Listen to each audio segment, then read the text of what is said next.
Dobrý deň všetkým. Je si chravo, 1. novembrový deň a vonku je ešte dosť teplo. Dokonca dá sa povedať, že travička rastie. A stádo sa snaží nabrať sily pred zimou.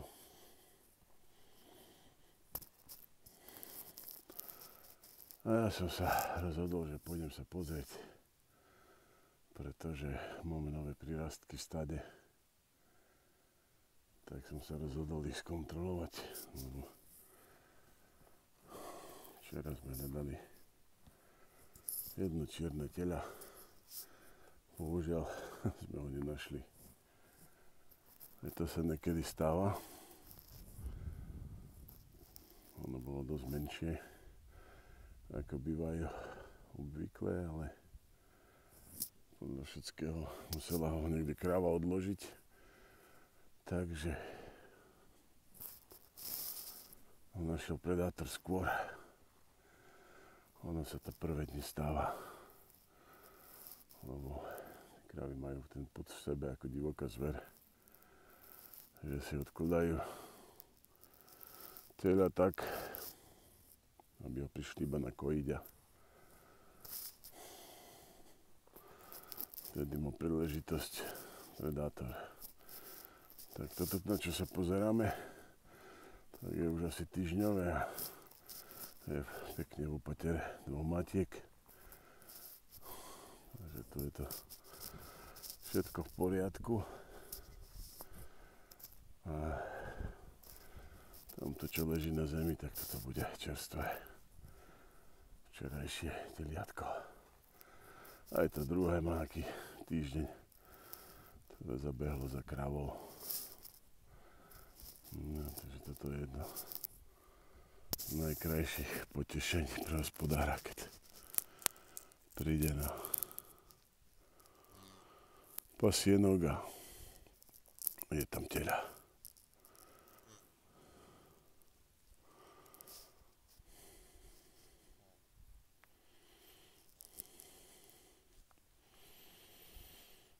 Oni sú väčšinou hneď pohyblivé, keď to teľa sa rodí menšie ako bežne krávam, tým pádom sú tie porody jednoduchšie.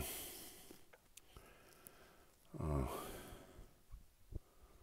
tá kráva to dokáže rýchlo urobiť si ten pôrod a hneď sa venovať teliatku. Väčšinou už nemávame ťažké porody, pretože tie krávy, ktoré mali problém s týmto, tak sme dali preč. A to je jednoduchý liek na starosti s telením v stáde.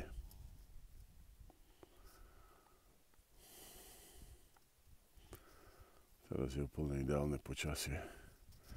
Aj čo sa týka teliat, aj kráv. Není otravný hmyz. Tráva je ešte zelená. Vôbec neprikrmujeme, pretože je v dostatočnom množstve. Toto, čo vidíte teraz, tak vlastne sme kosili a potom sme to ešte 2-krát pasli. Takže tie kravičky si pekne vyberajú.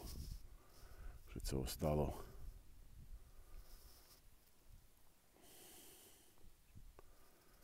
Každá tá jedna kráva sa zoznamuje s tým teliatkom a tým sa utvára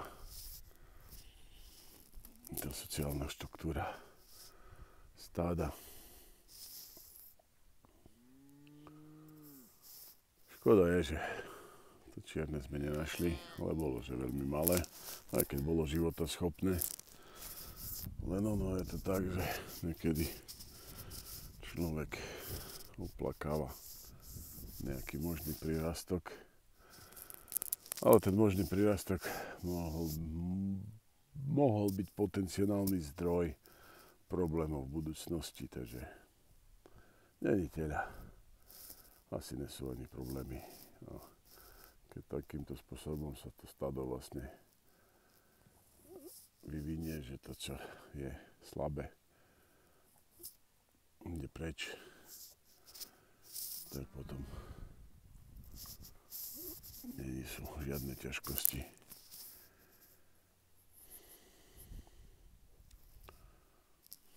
A to je pri tomto druhu hospodárenia veľké plus. Lebo čím menej sa musíte starať o zdravotný stav, tak tým je to pre vás lepšie.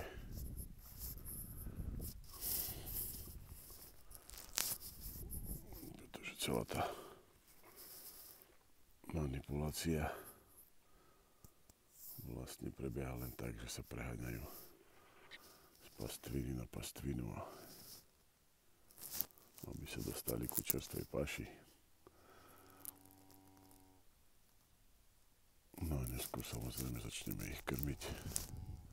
Ale teraz ešte to vôbec netreba, pretože majú celý deň na to, aby sa napásli, aby nabrali energiu pred zimou, ktorá ich čaká. Viete, že tie teliatka už olizujú rôzne byliny a tým pádom dostávajú aj tú rastlinnú potravu do seba a spúšťa sa celý ten cyklus.